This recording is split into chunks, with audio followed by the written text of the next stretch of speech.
You are watching The End Zone, sponsored by Brahms. And welcome to another edition of The End Zone, along with Camryn Johnson. I'm Colby Daniels. Guest of honor this week is the one and only Eddie Radosevich, Soonerscoop.com, 1077. The franchise, the meteorology career, how's that going right now? We're doing well. We're doing Okay, well. okay. I need to get on a green screen while I'm here. I mean, we had the aurora this week, right? That was visible from Oklahoma. I missed all of it, too. Oh, Didn't come see any on. of it. I didn't know that it was going on. Fair enough. I didn't Fair get those enough. emails from the government this week. Okay. It might be something to do with the shutdown. The shutdown probably Exactly. contributes to that, absolutely. But glad to have you back. Thank you. It's been an interesting college football season, and has. obviously the month of November is always sensational. Yeah, it's awesome. And I think that, this is the best time of the year. You get that crossover with college basketball. NBA, obviously. The Thunder have been awesome. Not too shabby. Exceptional, especially coming off the Lakers win this past week. And then football. And Oklahoma playing meaningful football in the month of November. I think if you would have asked Oklahoma fans back in August, you're going to play meaningful football in the month of November, they would have signed up for it. So very excited for the trip this weekend down to Tuscaloosa. Yeah, we had the bye week to sort of reset and get ready for this final 3-game stretch where Oklahoma controls their own destiny. I mean, I don't think anybody thought that was possible maybe after Ole Miss and when you looked at the schedule and what was ahead. Sure. Oklahoma is in control of their playoff hopes. So before we jump into this matchup, I do want to rewind to last year because the season was over, right? Yeah. I mean, it was done. The only thing you were looking forward to is maybe becoming bowl eligible. Nobody thought that was actually going to happen against Alabama in Norman last year, but 24-3 upset. The field gets stormed by Sooner fans, and I think just for me at least, one of the more memorable moments as far as being in a game in Norman. Yeah, it was. It saved a lot of people's jobs, I think, or at least having that conversation in Norman. And the way that they played, I think it kind of gave everybody a little bit of belief that, okay, maybe this is headed in the right direction. Stunning, though, the way that they were able to run the football. I think a lot of people, myself included, kind of forgot the way that Alabama came into that game. Basically with just a win away from punching their ticket into the college football playoff a season ago. So it was stunning, the way that they were able to run the ball, the turnovers, the Kip Lewis pick 6. Eli Bowen had a pick that set up another touchdown.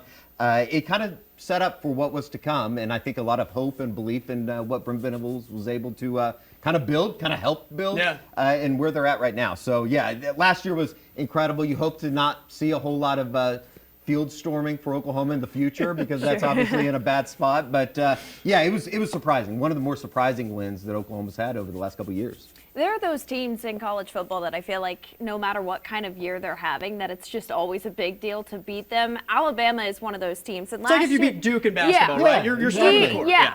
And I mean, a bad year for Alabama is normally a lot better than a lot of other teams. So to get that win, I think first year in the SEC, not going how you wanted it to your point, it was a huge momentum confidence booster to know, okay, we do have a chance in these coming years.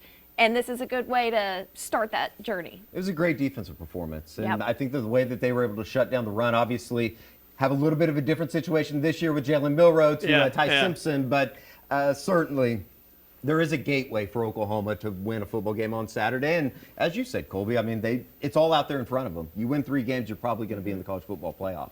I mean, it would take a perfect storm to keep them out of the college football playoff if they win out. That's why I say I think they control their own destiny. But look, big game this weekend. Brent Venables says that nothing that happened last year carries over. He doesn't believe in the revenge factor for Alabama.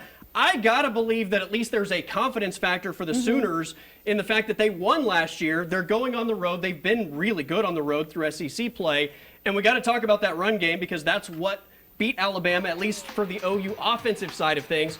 When Oklahoma's been at their best this year, it's been with the run game. I mean, John Mateer running the football against Michigan. He had the late touchdown rushing against Auburn in the fourth quarter to win the game. I know that after the injury, we kind of got away from the quarterback run game, but you know, we were in the end zone at Neyland Stadium last week, and I thought John Mateer running the football was really what opened up the offense in the second half. Yeah, as much as there was talk, and obviously about the hand injury coming back, I think that we probably didn't pay enough attention to the knee injury that he had.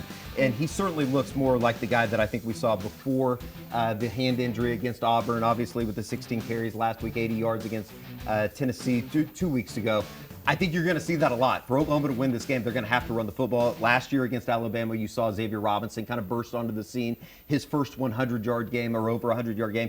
All of a sudden, you see Xavier Robinson starting to come along as well. Hey, who's this guy? Yeah, and the offensive line has been fantastic. 2 freshmen starting again on the road at tackle. You would expect Derek Simmons should be able to go. I still think it's going to be Ryan Foje, Michael Fasusi on the left side, and Eddie Pierre-Louis has been fantastic starting at left guard here in this past game or the past week against Tennessee. So there is something there in the run game over the last 3 weeks. I know that Brent pointed it out.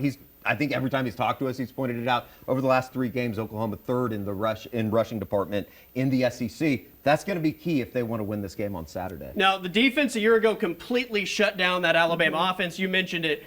Different animal at the quarterback position this year. I mean, Ty Simpson is a completely different quarterback stylistically than Jalen Milroe was. And the threat of him throwing the football, obviously, is in another, stratosphere from what Alabama did in the throwing game. When you look at the last 2 games for the Oklahoma defense in the pass defense with Ole Miss and Tennessee, by far the 2 most accurate passers they faced this entire season.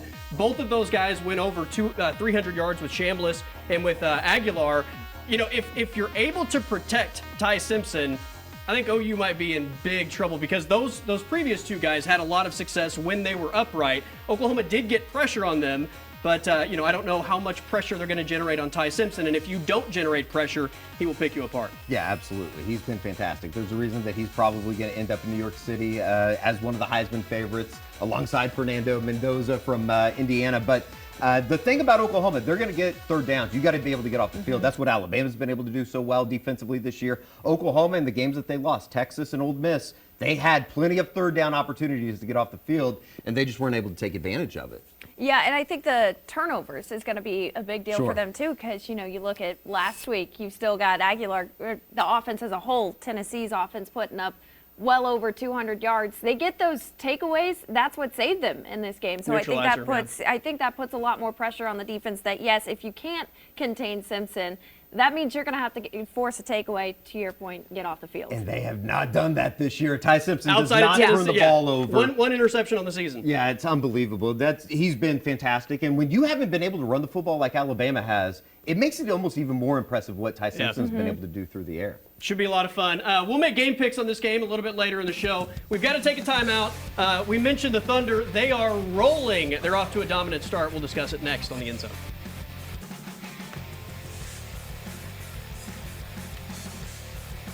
All right, welcome back to the End Zone. Eddie Radosevich is our guest this week, along with Camryn Johnson. I'm Colby Daniels. All right, we got to talk Thunder Hoops, the defending, reigning NBA World Champions. Off to a great start, 12-1, right? I mean, it should probably be 13-0 if you don't have the 22-point blown lead against Portland on the second night of a back-to-back. But look, they're playing exceptional basketball. They've done it without J-Dub to start the season. Still hasn't made his season debut. Chet has missed time. Lou Dort has missed time. Caruso has missed time. It's like a different guy seemingly steps up every night. The constant is the MVP, Shai Gilgeous-Alexander. Listen to this before we go any further. SGA has sat in 7 of the 13 fourth quarters the Thunder have played this season. He's second in the NBA in scoring with 32.5 points per game. It's incredible. Like, how is that possible? How can this get better than what it already is? And I think that, like, as you said, Dub coming back, it seems like this thing can get better. It's kind of a problem for Mark Daigneault. How is he going to get all these guys minutes over the next 4 or 5 months leading into the playoffs? But it's been exceptional. It's been a little bit of a storybook ride just in terms of like what they did last year, following it up with the 12-1 start now. Sky's the limit. I'm such a big Thunder fan. That's like the one thing that I can cheer for. I was at the game on Wednesday night with the Lakers. It's truly incredible what this group is, and cherish it. It's kind of a little bit like what we talked about with the Oklahoma football teams and the offenses that they put out in 17, 18, 19, historically great. You just kind of got to cherish it because this is very, very abnormal for what everything looks so easy, right? Yes. What's interesting to me is, as you guys brought up, J-Dub is still not in the mix yet. And sometimes when you have a player that's out for a significant amount of time and then they come back, you worry about, is this going to mess up what's working? But as you mentioned, they've already had so many guys missing time, and they found ways to work those different combinations. So I can only imagine, like, does this get even better when he comes back? AJ Mitchell's been a revelation. Like, I knew that. Sam Preston. Sam Preston, our king, knew. It's been amazing. Thank God he's not Nico Harrison, right? I mean, he probably would have traded AJ for pennies, and AJ becomes an all-star somewhere else. Couldn't happen to a better fan base. My the Dallas Mavericks. But I mean, you're right. AJ, we all saw flashes of him a year ago. Sure. But I would be lying if I said I thought he was going to be averaging 18 points, 13 games into the season. I mean, I think to Camryn's point about J-Dub missing time and this thing not missing a beat and him coming back, like, how much time did Chet miss a year ago? Sure. And it's such an egoless group that when Chet came back in, I mean, they just everybody just kind of found a way to let him get back in and worked with him for him to find his legs, and he didn't try to do too much. And I think the same will be true of J-Dub, but you're right with Dagnall and I guess the decision-making process, because Isaiah Joe right now is shooting the lights out. You have so many incredible defenders. Isaiah Hartenstein, I already think is probably the best center in Thunder history. His game seems to be growing. We talked about this on the radio this morning. He looks more and more comfortable, and I know that they won the World Championship last year. Yeah. It seems like he is a lot more comfortable this year, just knowing his role and where he needs to be. I thought last night or Wednesday night he was fantastic with the distribution of the basketball from the center position. So, I don't know. 81-1 still on the table. Still on right the table, now? absolutely. Yeah. And as one of our producers here says, 81-1 sounds a little bit better than 82-0, because then at least you have that little chip on your shoulder. Sure. Going into Always the room to postseason. So improve. that's right. 0-0. Yeah, you never want to just count the victories. You can always reflect back on that one defeat and what ultimately went down. All right, college football playoff week 2. The Sooners are one spot outside of the current playoff bracket. So let's take a look at this thing. Yeah. Same 4 as last week. Ohio State, Indiana, Texas A&M, and Oklahoma's opponent, Alabama, are your bye teams, if you will. But we did have a shakeup, obviously, with BYU losing to Texas Tech. So this is what your bracket would look like right now if the season ended today. Oklahoma at number 11 is one spot behind Texas, so they're the first ones out. Obviously, Texas and Georgia are going to play this weekend, but this would be a lot of fun to watch play out. It's been so much fun over the last couple of years watching an expanded bracket last year, obviously, with the home sites. It's going to be fun. If OU could win on Saturday, all of a sudden I think you start thinking about, okay, like, could they host a home game in that first round? But I think any of these options would be fantastic. I still think that Texas is still something of a live dog, even with the 2 losses, if they can get through the happenings between the hedges this weekend down in Athens. So Texas Tech, also another team that, like, I don't think the Big 12 is great right now.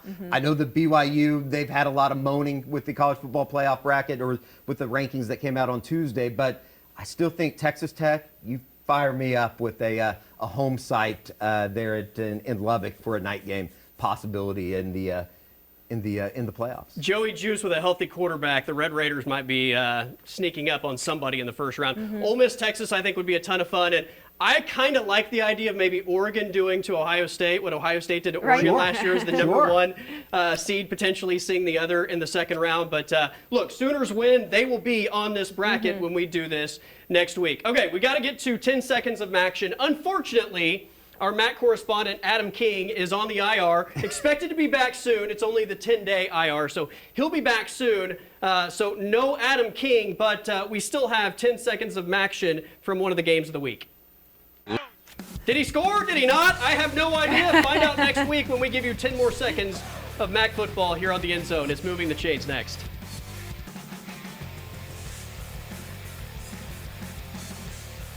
All right, welcome back to the End Zone. It's time for Moving the Chains. Eddie Radosevich is our guest, seasoned veteran of Moving the Chains. I am. He picked up a first down on multiple occasions, so he's no stranger to this thing. All right, we're going to start with a quick sound clip because this will set up your 1st and 10 question. Sure. Yeah, I looked up and I was like, there's Brent. I gave him a sideline pass. Yeah, I went over and I said, what do you think they're going to call right here on 2nd and 14? He's like, probably a screen or draw. It's probably a screen or draw, you know. Is Clemson head coach Dabo Swinney doing an impression of Brent Venables? So 1st and 10, Eddie, give us your best Brent Venables impression. Oh, God. It would be something along the lines of he has a couple of sayings that he always kind of goes to, but I can't do a Brent Venables impression. He's going to make me run if I do this, which I absolutely hate. But I don't know. Can I take the delay a game and just go 1st and 15? It's never been done, but I mean, I guess it's possible. I mean, yeah, well, okay, yeah, we'll do a delay of game. Okay. All right, Yeah, delay I of didn't game. even think of that. That's That's thinking on your toes. That might be some game management, Brent Venables. Or maybe, I mean, it's got to be That's your second impression, down, yeah. so we can't do first. We can't give you first down second, again. yeah, So yeah. Second and 15 though. 5-yard loss. Okay. On first we can down. take Tyler Venables, though, his son. Yeah. I don't know if you saw the press conference this week with him. He's a spitting image of Brent. Yeah. Oh yeah. It's 100%. unbelievable. 100%. All right. Second down. Where does the Neyland Stadium experience rank for you in all the places you visited in college football? We were talking about this earlier. I think it's up there. It might be number one. I thought the environment in Knoxville was unbelievable. We were there standing alongside each other at Neyland Stadium. It's up there with Florida State. Notre Dame comes to mind in 2012. Just being a Catholic kid, going to South Bend was pretty cool. I thought Ohio State in 2016 was awesome. I think Bedlam a couple times has been, just from a loudness standpoint, because it's right on top of you. It might be up there as number one, though, that I've been to just over the last 10, 15 years. I've not had the privilege of going there yet, but I know so many people who have gone there and said that it was one of the coolest things ever. I mean, just starting outside of the stadium. So I'm going to say that's a pretty safe answer. I'll give you 5 yards back. All on right, you that got the one. 5 yards back. We're You got back. the 5 yards back. Not behind the chains anymore. I had high expectations for it, and it surpassed the expectations. So I've told everybody over the last couple weeks, if you ever get the chance, you gotta visit Neyland Stadium, especially if they go into dark mode and do the whole night thing. It was awesome, and the game going the way it did, It was great. obviously didn't hurt. All right, 3rd and 10. Outside of Baker Mayfield, who's kind of done this already, I just finished watching Chad Powers. Okay. What former OU quarterback could pull off a Chad Powers move? Ooh, that's Because he kind of did the dress-up thing and went through footballs. I think Sam Bradford could probably get away with it. Now, I don't know about the knee right now, if he could still play a little bit. Josh is probably out. Maybe Landry Jones. Saw him last week in Knoxville, or 2 weeks ago in Knoxville. Yeah, I think he could probably still sling it around. Landry, okay. Yeah, man, that's a tough one. That's a good question. I'll go we'll give you 3-yard gain. Okay. All right, so you got Let's 4th go and for 7. it. Let's 4th go and for 7. it. We're going to go for it. Thanksgiving's coming up. I know you're a big Thanksgiving side dish fan. So we're going to relate this to the Thunder. If SGA, Chet, J-Dub, and Caruso were Thanksgiving sides, which would each be? Oh gosh, SGA's, he's the GOAT, so we're gonna go green bean casserole. Chet is let's go rolls. Okay. You need him on the floor, right? That's right. And you need him on the plate. Versatile, right? Can do a lot of different things, yeah. J-Dub, I think is your can he be the turkey? Maybe like 100%. The deep fried turkey. I don't know if you've ever tried that, which is excellent. It's amazing. And then Caruso, something gritty. We need something I would say maybe your mashed potatoes. Mashed potatoes. Yeah, how about that? With some gravy, Yes, right? with the gravy, of course. With the gravy. I love it. I was going to say, as long as you got the mashed potatoes in there, I'm going to give you the first Absolutely. down. You can't go wrong with any of that. I mean, he gave SGA green bean casserole Yeah, that's a GBC. good start. That's my goat. That was That's the my perfect. goat. That was the perfect one off the start. So, all right, Eddie Radosevich gets the first down. We'll make game picks to wrap up the show next here on the End Zone. Time now for the Brahms in the Bag Pick of the Week.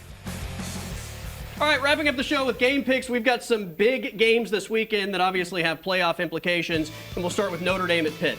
Well, Pitt has been a very competitive team this year. I think they will be competitive again this weekend, but ultimately I think that Notre Dame pulls away late. Did Pat Narduzzi basically give up on this game earlier this week, saying that they don't have to win? I want Pitt to win because that would obviously affect Oklahoma. I like Pitt plus 10.5. I think Notre Dame has gotten a lot better than where they were at the beginning of the season. Give me the Irish minus 10.5. Mississippi State at Missouri, Oklahoma's next opponent. Yeah, this is a toss-up for me. I think that Missouri ultimately gets it done. Yes, they are down into their late third-string quarterback. Mississippi State wants a bowl game, but I think Tigers pull away late. I think Missouri's going to win the football game, but I kind of like Mississippi State to maybe backdoor cover this one. I just don't know if Missouri can score enough points. I rubber stamp that. I like Missouri to win, but Mississippi State to cover. Arguably the game of the weekend, if you don't include Oklahoma, Alabama, Texas at Georgia. Yeah, this one really could go either way. I know Georgia's had the better luck in years past. I think Texas covers. I think Georgia wins it. I'm kind of going against what I actually think. I'm going to take Georgia minus 6.5.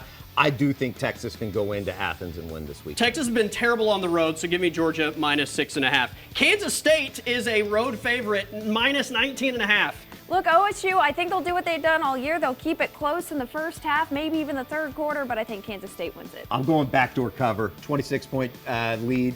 maybe Oklahoma State sneaks a score at the end. This is like the third time OSU's been a giant underdog at home, and the favorite is covered, so give me Kansas State again. All right, finally, Oklahoma at Alabama. Boy, this is going to be a fun one, and really, I had a tough time deciding. I still don't know who wins, but I think OU at the very least covers, and this is a one-score game. Kind of what we talked about earlier, Colby. I think that Ty Simpson's going to have a good day through the air. If Oklahoma can get turnovers, maybe they cover, maybe they win. I like Alabama by a touchdown. Competitive football game, but I think Alabama wins by a touchdown. Hope I'm wrong, but we'll break it all down next week. Thanks to Eddie. That's Cameron. I'm Colby. Everybody have a great weekend.